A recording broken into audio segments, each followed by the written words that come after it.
Assalamualaikum warahmatullahi wabarakatuh. Bismillahirrahmanirrahim. Alhamdulillahirabbil alamin. Wa bihi nasta'inu ala umurid dunya waddin. La haula wala quwwata illa billahil aliyyil azim. Allahumma sholli wa sallim ala sayyidina Muhammad wa ala ali sayyidina Muhammad. Amma ba'd. Jamaah Al-Fatih Channel dan sahabat YouTube dimanapun Anda berada, senang sekali kali ini kita dipertemukan oleh Allah dalam keadaan sehat walafiat dalam suasana puasa Ramadan yang penuh dengan berkah. Semoga kesehatan kita ini membawa keberkahan bagi kita juga. Maka mari kita syukuri dengan mengucapkan Alhamdulillahirabbil alamin. Sholawat dan salam semoga tercurah keharibaan baginda Rasulullah Sallallahu Alaihi Wasallam, Nabi yang selalu kita cintai dan kita ikuti sunnah-sunnahnya. Selanjutnya ingin kami berbagi kepada saudara-saudaraku yang barangkali sudah lama berdoa tetapi belum terkabul juga. Maka Anda perlu tahu, inilah 3 hal yang dapat mempercepat doa dikabulkan oleh Allah Subhanahu wa Ta'ala.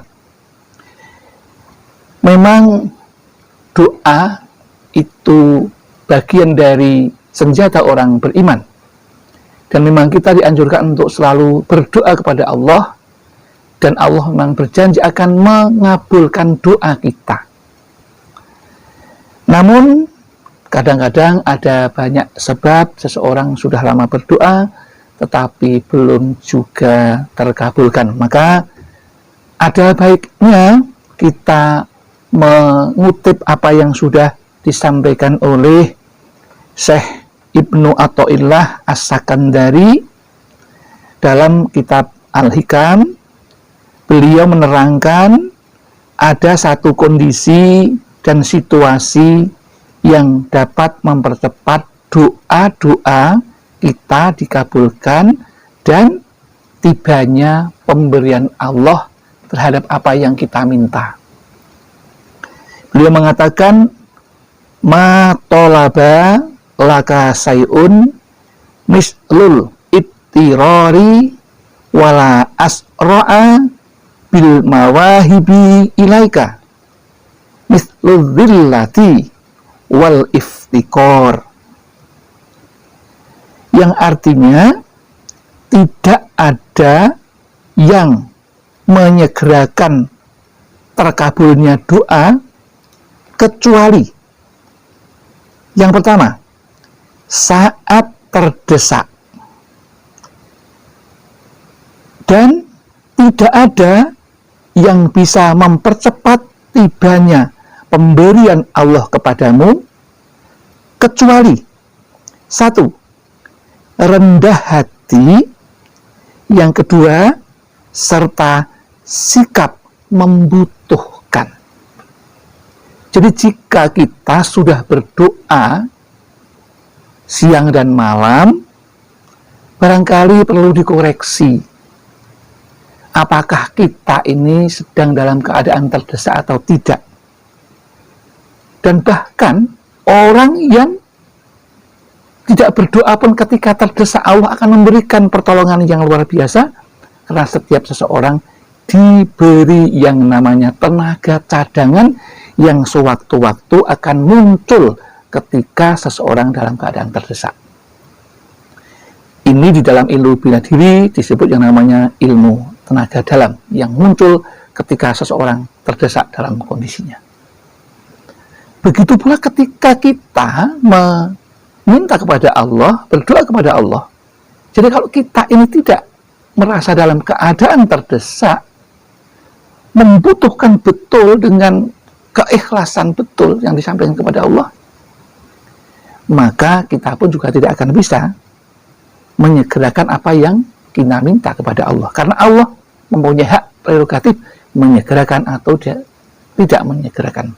Tetapi ada hal-hal yang dapat kita pahami bahwa dengan kondisi kita terdesak, maka kita pasti akan mati-matian berjuang dalam doa kita sampai Allah mengabulkan doa-doa kita.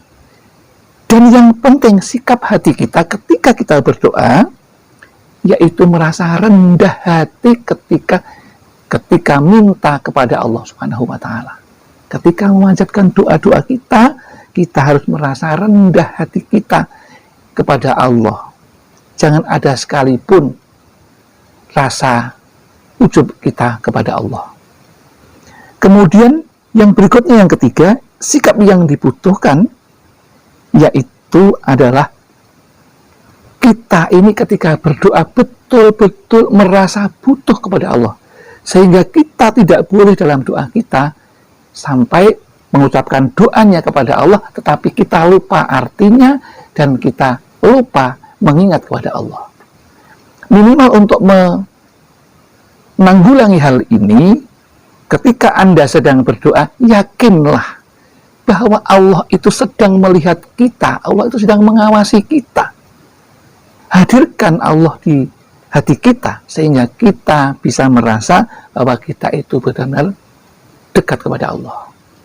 Dan jangan lupa untuk bisa lebih dekat kepada Allah ini, sering-seringlah hati kita untuk beristighfar kepada Allah, memohon ampun kepada Allah, merasa banyak salah kepada Allah, dengan banyak memohon ampunan, dan juga dengan banyak memanjatkan sholawat kepada baginda Rasulullah, agar doa kita langsung menuju jalan tol kepada Allah Subhanahu wa Ta'ala tanpa hambatan, karena sudah dihapuskan hambatan manusia dengan Allah ketika dibacakan sholawat Nabi kepada Allah Subhanahu wa Ta'ala. Demikian yang dapat kami sampaikan. Mudah-mudahan apa yang kami sampaikan yang sedikit ini bermanfaat bagi kita, sehingga kita bisa menambah wawasan tentang bagaimana hal-hal yang bisa menggerakkan terkabulnya doa dan tibanya pemberian Allah Subhanahu wa Ta'ala. Akhirul kalam, billahi taufiq wal hidayah wal inayah wal barakah. Assalamualaikum warahmatullahi wabarakatuh.